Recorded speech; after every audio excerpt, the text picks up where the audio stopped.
Y en la entrevista Sin Destino de hoy vamos a conversar con el conductor de 678, también es coconductor de La Venganza Será Terrible, y en una vuelta nacional está a cargo de dilucidar algunos aspectos del entramado complejo que tiene la política internacional, ¿no? Un rompecabezas por demás interesante. Además es columnista de Telam, pero amén de todo eso, lo que a mí más me asombra es la rapidez con la que vuelca cada uno de sus pensamientos. Él es el señor Jorge Dorio. Hola Jorge, Santiago Canta es mi nombre, ¿cómo estás? ¿Qué tal, Santiago? ¿Cómo va? ¿Cómo va eso? Bueno, la velocidad no siempre es buena, queridos amigos de La Plata, les digo. Claro. Basta con mirar, por ejemplo, algunos cambios de gabinete o el tránsito en la ciudad de Buenos Aires, pero bueno, fuera de eso, digo, más que un mérito es una reacción refleja de necesidad. La verdad que las primeras veces que te he oído, que te he escuchado, me asombraba la velocidad con la cual podías hablar y que encima que se te entendiera. Yo que estudio locución, eso me parece que es casi imposible. El tema de hablar rápido va en contramano de poder hacer un mensaje que sea decodificable para la audiencia. Me parece que eso es un gesto de excesiva generosidad tuya, querido Santiago, porque en realidad uno de los viejos problemas, y no tanto con la comunicación, pero sí con la docencia, fue el hacer más o menos comprensible aquello que uno puede decodificar en la cabeza y emitir con la voz, ¿no? Pero bueno, voy tratando de corregirme con eso de a poquito y de a ratos, bueno, parece que lo logro, pero solo de a ratos, estoy seguro de eso.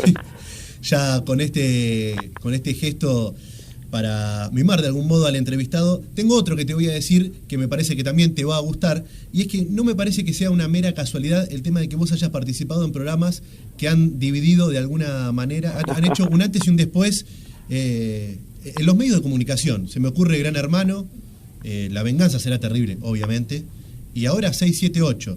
Vamos a ir de a uno, de a poco. Yo empezaría, si me lo permitís, empezaría antes, porque creo que a la hora de generar algún efecto en el mapa comunicacional, creo que siempre voy a reivindicar lo que fue Sueños de una Noche de Belgrano, que fue uno de los primeros programas que ganó un premio mundial de radio, lo hacíamos con Caparrós, en la época en que, bueno, creíamos pensar más o menos parecido, y fue en una radio pública como Radio Belgrano, y bueno, nada, eso para mí fue especialmente importante. Después de eso hicimos con Martín un programa que también creo, según Claudito Villarroel, por lo menos tiene un mérito semejante, que es El Monitor Argentino. Y hay un programa del que casi nadie se acuerda, y el que se acordaba se murió, que era mi amigo Juan Alberto Badía, que fue la primera mañana de Radio Ciudad, un programa que hice 2 años y pico, llamado Febo Asoma, que iba de 6 a 9 de la mañana. Fueron 3 años en los que perdí todas mis amistades y casi mis hábitos también, pero creo que también marcó alguna pauta respecto de eso.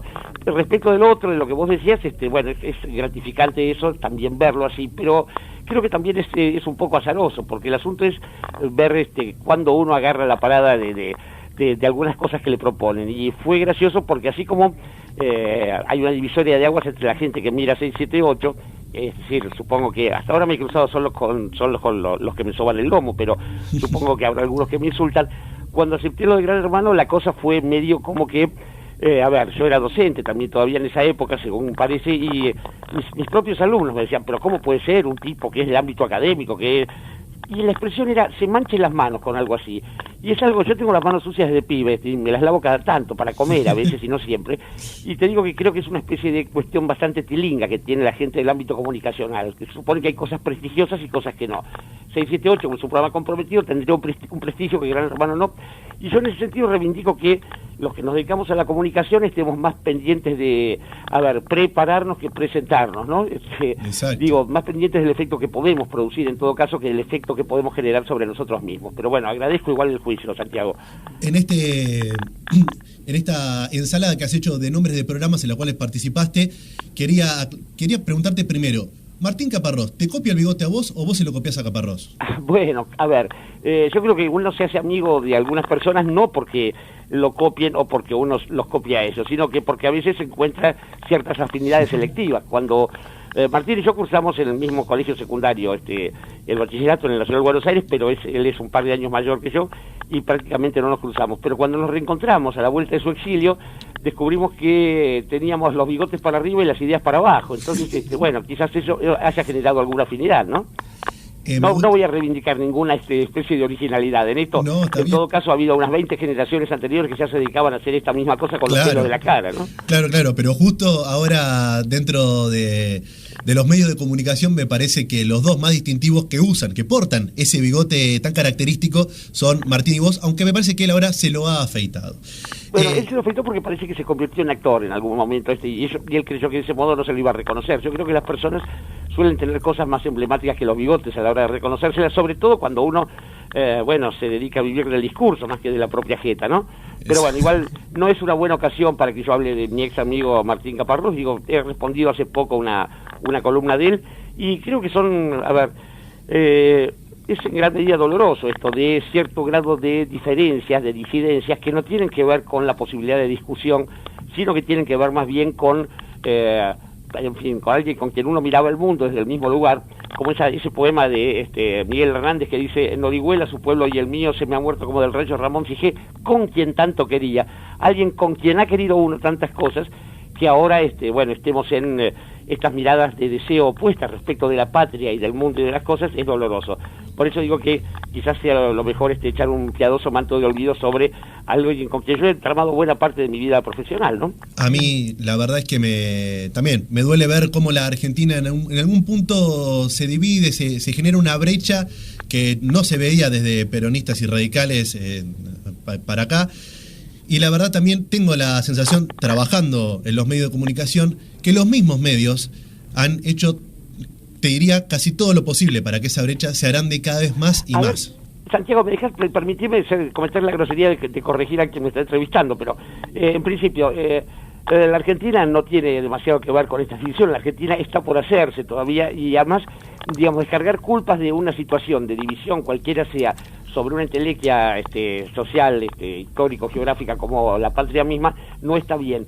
Y creo que tampoco tienen que ver los medios. Además, me permito hacer una corrección accesoria. No es que hubo una disidencia entre peronistas y radicales. La disidencia, porque buena parte de los peronistas originarios eran radicales, no jodamos, digo. De hecho, el primer intento de Perón, allá por los años 40, es acercarse a Amadeo Sabatini, el dirigente radical de Córdoba. Gente como don Arturo Jauretche, Homero Mansi, venían de Forja, ¿no? de grupos radicales que vieron que la camiseta estaba demasiado sucia y decidieron cambiársela. Y creo que de hecho la división no se produce ni en aquel momento, ni en los 40, ni hoy en día entre peronistas y radicales. Digo, no hay división posible entre quienes tengan como una mirada, como una meta determinada, la consecución de objetivos que tengan que ver con la grandeza de la patria, justicia social, etcétera, etcétera. Y creo que los radicales que no sean malparidos o que no se hayan vendido tienen ese mismo tipo de objetivos. Pero sí creo que el peronismo, bueno, ya nos lo aplicaba Cook, esta especie de maldición de nuestra burguesía, genera en todo caso antiperonistas. Y en cualquier caso, me parece interesante esa división. Yo no quiero estar del mismo lado de la gente que quiere que Aerolíneas Argentinas no sea pública. No quiero estar del mismo lado de la gente que quiere que los ahorros de los jubilados vayan a parar a manos de especuladores. No quiero estar del mismo lado de la gente que cree que los putos no se pueden casar entre sí. No quiero estar del mismo lado de la gente que piensa que los asesinos pueden andar sueltos por la calle porque pasaron 20 años y los crímenes que cometieron entonces ya se han olvidado. En ese sentido, querido amigo, me parece que no está mal que se produzcan ciertas divisiones y que sepamos quiénes están de este lado y quiénes están enfrente. No para expulsar, y esta es la diferencia que existe entre los que nos reivindicamos peronistas y algunos que no. El país es para todos, ¿no? Ahora bien, hay cosas sobre las cuales no se puede poner en tela de juicio una especie de tema como si fuera una cuestión política. La justicia es la justicia, los derechos humanos son los derechos humanos, los derechos de ciudadanía también, ¿no? Esa es la corrección. Te iba a decir, Jorge, sí, acepto obviamente cualquier tipo de corrección, pero a su vez también me he encontrado con algunos videos en los cuales también han elaborado una teoría, no sé si es más de... Te escucho muy lejano, Santiago. Ahí el operador me va a subir un poco para que vos me escuches bien. ¿Ahí me estás escuchando mejor? Apenas. Te quería comentar que acepto la corrección obviamente, pero también he encontrado algún video en el cual Condolina esbozan una teoría acerca de como un aceitamiento del odio por parte de algunos medios o de algunos periodistas, sí. ¿No? Ahí iba, a ese punto quería atacar cuando decía que ensanchan esa brecha que por ahí se puede haber generado en algún momento. Claro, lo que pasa es que, mira, yo creo que también, esto tiene que ver con algunas formas del honor y de la buena leche en general, que es la forma en que se plantean las discusiones. Fíjate que, y con el negro estamos charlando muy seguido de este tema, es muy tremendo y muy siniestro que aquello que constituye, que diferencia al hombre de otras especies en general, que es la posibilidad de expresar simbólicamente con la palabra un montón de cosas, no se puedan dirimir, porque en realidad no hay más discusiones, igual que en general suelen haber más reportajes, es decir, hay gente que no entrevista a un tipo para saber quién cazzo es, o para saber qué diablos piensa. Se lo entrevista porque ya sabe qué es lo que va a decir, entonces al tipo le pregunta una cosa, el tipo responde con el libreto, y a la hora de los debates, fíjate que en general ha sido lo mismo. No conozco un debate, desde el primer debate por medios que se hizo en Occidente, que fue Richard Nixon versus John Fitzgerald Kennedy, antes de las elecciones que ganó el fulano que después se cargarían al hombro, digo, no hubo jamás un debate en el cual emergiese la posibilidad de una reconversión de ideas, ¿sí? Digo, esto que sí pasó fructuosamente, cuando se discutió la ley de servicios de comunicación audiovisual aquí en la Argentina, donde se mandó un proyecto, ese proyecto circuló por asambleas, por organismos de distinto orden, sindicatos, escuelas, universidades, etcétera, y a partir de las objeciones que se le hicieron al proyecto inicial se generaron ciertas correcciones. Digo, bueno, entonces es interesante ver qué pasa con un debate. Si no, el debate, a ver, bueno, yo pienso A, vos pensás B, veamos a ver quién la tiene más larga o más cursiva. Sí, no, digo, hay un tediosísimo llamado Arthur Schopenhauer que escribió un libro que se llama, es sobre una técnica, una ciencia, y vamos a decir, digamos, una técnica, que es la erística. Es una disciplina de la filosofía que consiste en tener siempre razón, aun cuando la razón no conduzca a tus argumentos. Y Schopenhauer escribió un libro que se llama 38 maneras de tener razón siempre. Digo que son formas, articulaciones de lo discursivo, articulaciones de lo dialéctico, en los cuales vos podés engrampar a alguien o desviar la atención. Esto para gente muy entrenada con los discursos. Imagínate cuando esto se traslada a un medio de comunicación de masas y gente que no está entrenada ni tiene por qué estar entrenada en el manejo supremo así de las técnicas de la palabra, se ven a enfrentarse a eso, son víctimas de ese tipo de historias. Y es muy triste que esto al menos no se diga, ¿no? Y que no se diga, bueno, mirá, en todo caso pareciera ser que no hay mejores o peores argumentos, sino mejores o peores campañas o comunicadores. Me parece que es un momento triste para la democracia ese, ¿no? Y quien está advirtiendo todo este tipo de opiniones es, obviamente, Jorge Dorio. Hola. Aquí en La Ozono con nosotros. ¿Ahí me escuchás bien, Jorge? Bueno, creo que muy largo y se cortó. Hola. Hola, Jorge, ¿me escuchás bien ahí? Maxi, la operación... Hola, Jorge, ¿me estás escuchando? Hemos perdido la comunicación con Jorge Dorio justo cuando estaba explicando un berenjenal de cosas interesantes, porque cuando habla empieza a hilvanar temas como si él fuera una aguja que porta un hilo y empieza a juntar tema a tema, y que a uno le dan ganas de parar y preguntar, pero por la rapidez que toma su discurso a veces interesante es un poco en esta más división difícil. que hablabas, cómo la manifiesta de los medios y la buena leche y la mala leche a la hora de los medios de comunicación al esbozarse al pueblo.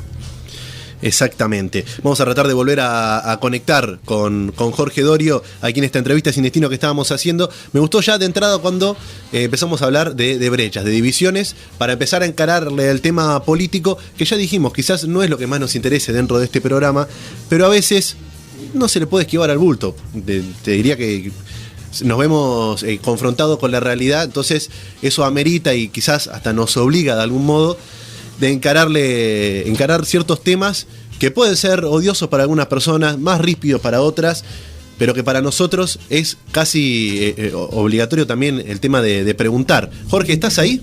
Ahora estoy nuevamente, no sé en qué momento me dieron salida, porque me pasa lo mismo a veces con las discusiones familiares o de pareja, ¿no? De golpe no estoy más y no me entero hasta un ratito después. Pero No, te escuchamos, incluso te escuchamos el hola, dije algo muy largo y me cortaron. Bueno, bien. ¿Te ha pasado eso? Que en alguna radio has hecho un discurso bastante elaborado y extenso y te mandaron fuera del aire, ¿no? No, dejarlo fuera del aire no, en general puede provenir una sarta de insultos y de discusiones así, en esos casos sí. ¿Sabes que me colgó un par de veces la diputada Bullrich, a la que le molestaba que yo en un momento en Radio Ciudad la llamaba la diputada Bullrich Luro Pueyrredón? Yo para llamarla por su genealogía, ¿viste? Además es gracioso que alguien que viene de la oligarquía vacuna se llame Bullrich, no el toro rico. Bullrich, es curioso como la patria. Mira, estuve en Santa Fe el otro día y me encontré con un candidato que se llama Cacho Parlante y pertenece a la izquierda testimonial. ¿No es gracioso? Igual que, no sé si han visto en la tele, un tipo que se llama Juan Ignoto, que no lo va a votar ni el choto, me permito decir con perdón de la mesa, que es un tipo de los del Momo Venegas. ¿Cómo no va a ser Ignoto un dirigente sindical si está con el Momo, macho? Es tremendo. Pero bueno, a veces la palabra habla por nosotros, ¿vieron? Este programa, que también está siendo retransmitido por FM Cooperativa en el 105.1 de Necochea, va a agradecer las expresiones acerca del Momo Venegas, sí. la verdad que... Bueno, yo pienso peor del Momo Venegas que las cosas que dije recién. No, me imagino. Seguramente. Me imagino... Mira, la familia de mi madre es de Concepción del Uruguay y la familia de mi padre de Puan, en el sur de la provincia de Buenos Aires. Conozco Lindo, el campo lindo, desde pues. pibe, no porque haya sido terrateniente o porque me haya mudado a un country cuando se hizo demasiado insoportable la convivencia con mis congéneres. Y y el campo, así como Miguel Cané inventó en su momento que era la viva expresión de la pureza. ¿Por qué? Porque venían los inmigrantes a fines del siglo XIX y el mismo Cané decía que eran aquellos que se iban a beneficiar en el sentido de penetrar y fecundar a nuestras hijas, y que entonces eso iba a pervertir la patria y que la pureza estaba en el campo. El concepto campo quedó desde entonces instalado como un lugar del que vienen los alimentos y en el que está lo más puro de la patria, y se transformó en una patraña, en una cosa bastarda. Ahora, que aquellas personas, los peones de campo, aquellos a los que el general Perón en las vísperas del 24 de febrero de 1946, en esas elecciones tan importantes para la patria, les decía: ustedes no digan a quién votan, pero crucen las alambradas, pasen las tranqueras y vayan a votar porque están ejerciendo su derecho. Que la gente esa tenga que tener un representante que es la más viva expresión de la patronal me parece siniestro y denigrante. Nosotros en la infancia cuando veíamos, nos hablaban del Momo, era alguien que había que quemar en la hoguera, pero era un rey, no era el dirigente. No. Así que claro. Son cosas, para algunos la política es la política, para otros es un carnaval, hermano. Te vamos a sacar un poco de la política y vamos a entrar a la radio, al programa La Venganza Será Terrible, que me imagino que es una pregunta que te hacen todo el tiempo. ¿Cuál es el secreto? ¿Cuál es el método? Lo que pasa es que es un fenómeno radial, sin precedentes, tan grande, que uno le llama la atención el porqué de tanta vigencia durante ya más de un cuarto de siglo. El secreto se llama Alejandro Dolina, seamos francos. Pero pará, ahí te estás tirando no te muy saques abajo. mérito, Jorge. ¿Vos? Yo puedo tener el mérito de haber construido ese programa originalmente junto al Negro, de haber ayudado al Negro a construirlo. De hecho, desde el nombre para adelante, el segmento de la Refle, y la vinculación con el tema, los radiocines, y eso fueron algo que he tenido el enorme placer de construir y elaborar al lado de Alejandro Dolina. Pero básicamente creo que el asunto tiene que ver no con no con tecnologías ni con dispositivos comunicacionales. En un principio La Venganza se postula más como una obra de teatro que como un programa de radio. Quiero decir, una obra de teatro improvisado, ciertamente, pero porque el Negro funciona también en gran medida con la relación con el público. Él es un artista de ese orden, como músico que es, también le gusta tener de cerca al público y ver que lo mira. Pero en cuanto a lo otro, creo que lo que coincide allí, en todo caso, lo que me ha hecho apto para compartir esa navegación de tantos años es una mirada semejante respecto de fenómenos como la cultura, la pasión, la política y el sentido de la vida, finalmente, que no es otro que esas cosas que dije antes si ponemos en primer lugar el amor. Pero en cualquier caso creo que también tiene que ver con una especie de patriada que se plantea en cada improvisación, pero esto lo sabe bien un músico de jazz y lo sabe bien un jugador de fútbol, ¿no? Esto es, y creo que lo sabe bien cualquier tipo que se tenga que ganar la vida en un país tan complicado como ha sido históricamente el nuestro. Esto es, vos tenés un libreto que es un libreto que te viene encima, que es el de saber respirar, ¿no? Qué sé yo, vos respirás más o menos, bueno, agarrás el oxígeno, tirás el anhídrido carbónico y esto lo haces más o menos automáticamente. Ahora, después, el resto, para sobrevivir, para ir, generando algo bello de cada día y ir descartando la basura y la inmundicia que proviene no solamente de las personas, sino de las circunstancias, las diferencias de clase, la pobreza, la humillación, el ejercicio de la arbitrariedad, la mentira, tantas cosas. Digo, bueno, hay que tener cintura, hay que arreglárselas, hay que ser un buen armador de juego, un buen número 10 y también un buen número 9 para cabecear y meter algún gol, todas las cosas al mismo tiempo. Y esto lo sabe cualquier laburante en la patria, ¿no? Y creo que con el Negro lo que se puede hacer es poner esas cosas en palabras y además ver que si hay para todo eso un tono, en algún momento tiene que ser el tono de la risa. Digo, allí donde una especie de héroe mitológico de todos los días, como es cualquier hijo de vecino, se cree Sigfrido, entonces hermano va muerto. Digo, si no te cagas de risa un poco de eso, entonces es que te estás tomando demasiado en serio. Si te estás tomando demasiado en serio, todo lo que hiciste heroicamente se va al carajo, porque entonces vas a terminar siendo como, iba a decir Sarmiento, pero pongamos otro personaje porque le dan el premio Sarmiento al Negro y va a quedar mal que yo lo denigre ahora, ¿no? Pero bueno, creo que básicamente es ese grado de aventura, lo que pasa. La verdad es que también siento que lo que pasa ahí es justamente lo que te hace volver y volver en un eterno retorno también el programa La Venganza Será Terrible, y debe ser el disfrute que te da el de estar sentado ahí compartiendo cada noche, divirtiéndote con amigos, porque básicamente bueno, mira, lo que decís es rigurosamente así, porque a veces uno dice, si por la forma en que me trata Radio del Plata me podría haber ido al diablo varias veces, ya para que llegamos. Sí, la verdad. En términos contractuales, y muchas veces ha pasado lo mismo, pero digo, no es solamente esta empresa que se porta ahora de manera tan chusca, pero quiero decir que yo hice 6 años, 5 o 6 años con el negro desde que nació, o sea, hacíamos primero un ciclo que se llamaba El Ombligo del Mundo, que lo hicimos en Radio Rivadavia y en Canal 7. Y al año siguiente hubo que rebautizar el ciclo y le pusimos La Venganza. La Venganza Era Terrible. Al principio tenía unos separadores que mi pequeño hijo en aquel momento, ¿no? Ella es una pequeña bestia anciana, ahora grababa los separadores. Nace como esta especie de juego que venía siguiendo ya los postulados de Dolina, y hacíamos radio de lunes a viernes. Los sábados escribimos una obra de teatro con el negro en aquel momento que se llamaba Teatro de Medianoche. Los domingos hacíamos televisión por cable. Bueno, y nos íbamos juntos en la temporada de verano. Llegó un momento en que yo dije, más vale rajo de aquí porque nos estaba haciendo demasiado bien. Y me fui, fui a trabajar como observador bélico electoral al Perú. Después de ahí me fui a trabajar a Washington, a la OEA. Volví, en el medio de esto escribí el prólogo del libro del negro, Las Crónicas del Ángel Gris, y me fui a París con él a pasar unos días para corregir algunas canciones de la opereta.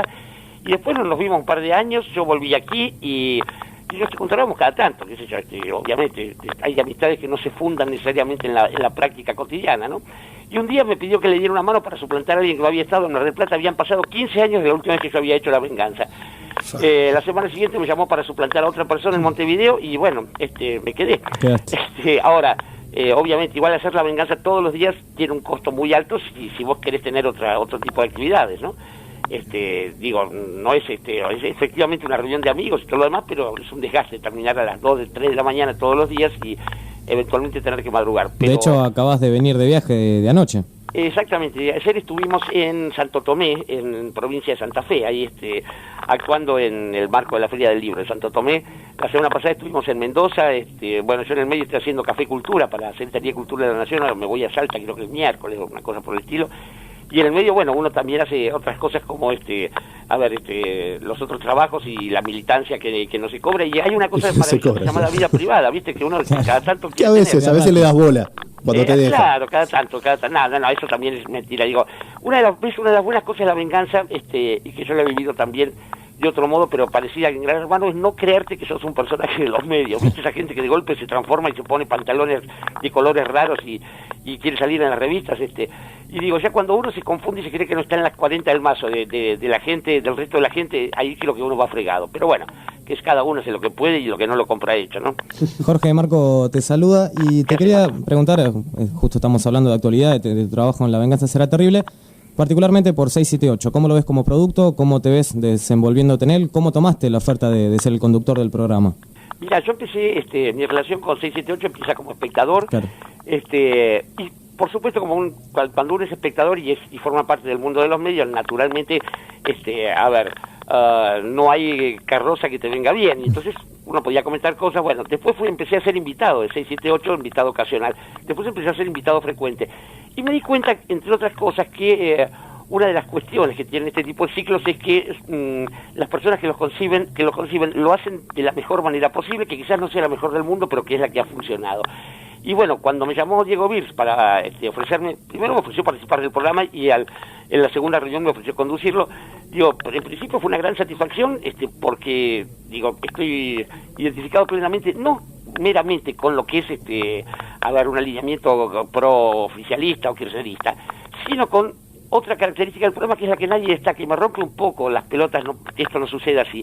Quiero decir, fíjate que el programa tiene un cierto grado de ironía, es verdad, un cierto grado de sarcasmo, pero no es un programa insultante. Yo te puedo decir, ahora que he estado en todos los programas desde que me incorporé al ciclo, jamás he visto que se insultara a alguien. Entonces la réplica con el insulto es una maldad. Y la otra cosa es un programa que está alineado con el proyecto que conduce la presidenta Cristina Fernández, pero, no es... no hay en esto una operación mentirosa, por ejemplo, en los informes. Cuando se narra algún tipo de dispositivo tramposo de parte de algunas operaciones que hace el miserable, que ustedes ya saben cómo se llama en Canal 13. Para decirlo por el innombrable Voldemort, parece.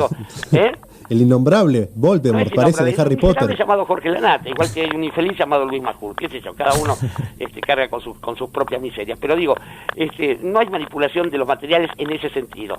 Sí hay la intención de hacer que sea más comprensible el proyecto que se sostiene, y además dentro de eso, cada una de las personas que estamos en el programa tenemos perspectivas, te digo, no alejadas, pero sí bastante disímiles. Digo, ni Cintia García ni Nora Beira piensan ciertamente cerca de lo que yo pienso, yo estoy por ahí más cerca de lo que piensa Edgardo Monca o Dante Palma, bueno, o Sandra Russo, no sé, cada uno, digo, tiene su perfil particular, el mismo Barra conduce de otra manera, y creo que lo interesante es ese grado de unidad dentro de la diversidad, ¿no? Unidos y Está organizados, bueno eso. votamos todos, para hacer un pequeño chiste subido de Está tono. bueno, sí, sí. Quien está hablando aquí en Rock Sin Destino por Ozono Radio, también retransmitidos en FM Cooperativa, es Jorge Dorio, con un pintoresco bigote, pero sin ningún pelo en la lengua. La verdad, por las cosas que ha dicho, queda más que claro. Ahora, lo que me interesa preguntarte es, ¿por qué pensás vos que les contestan con insultos de otros programas? ¿Por qué Despierta hace engranar a tanta gente el programa 678? Bueno, a ver, la gente se rasca donde le pica, ¿no es cierto? Y creo que en ese sentido es bastante curioso ver cómo el mismo Lanata ha reaccionado furioso, no solamente con nosotros, sino con su propia compañera Geuna, una chica que tiene como nickname Tarada, como le dijo alguna vez. Digo, creo que en este maltrato también aparecen este tipo de cosas. Es irritante que alguien te diga, te refriegue en la jeta aquello que vos, alguna mancada que haces.